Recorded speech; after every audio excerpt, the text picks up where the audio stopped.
Hello, as you can see I've taken a short break out of a nice rainy day in Europe to send a message which I've been kindly asked to do by Robert Boulds, the Secretary of the Campaign to Save Inchgreen Dry Dock.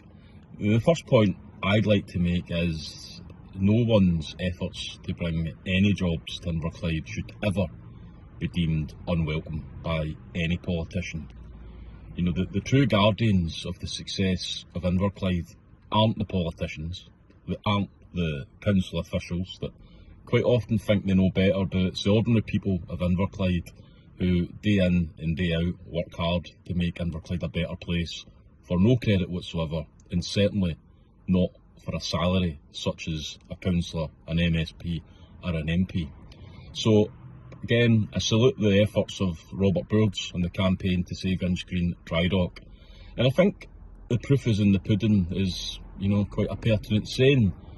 It wasn't that long ago that whether Labour, whether SNP, whether council official, MP, MSP, all got together to herald the wonderful news that Inchgreen Dry Dock, the UK's largest dry dock, its largest sleeping giant of an industrial strategic asset, was to become Europe's largest scrapyard.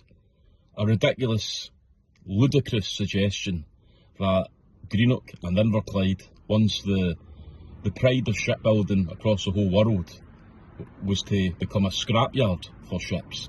And of course the people leading the charge saying that was a ridiculous idea were Robert Boulds and the campaign for Inchgreen Dry Dock, and were MP, were MSP, were council leader, whether Labour, whether SNP, all said that they were, wrecking, ironically, any potential business venture. And what happened? It turned out that not a single job was created other than the security guard that manned the gates to stop people getting access to Inchgreen Dry Dock.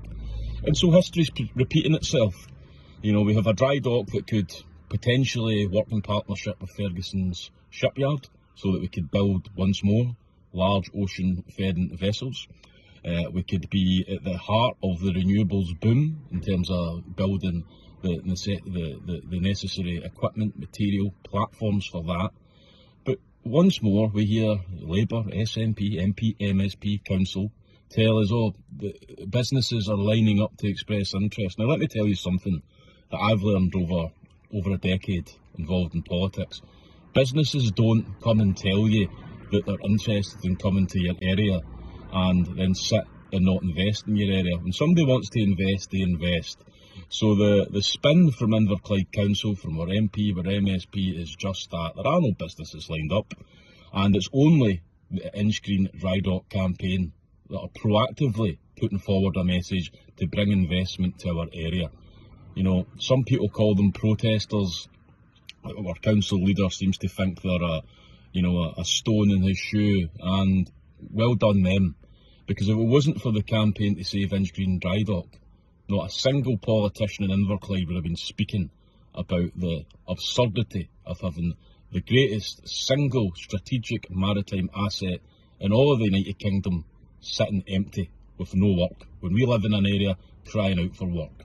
So I wholeheartedly endorse, support, and I'll be joining wherever I can and whenever I can your campaign, and hopefully together we can bring work back to Inchgreen.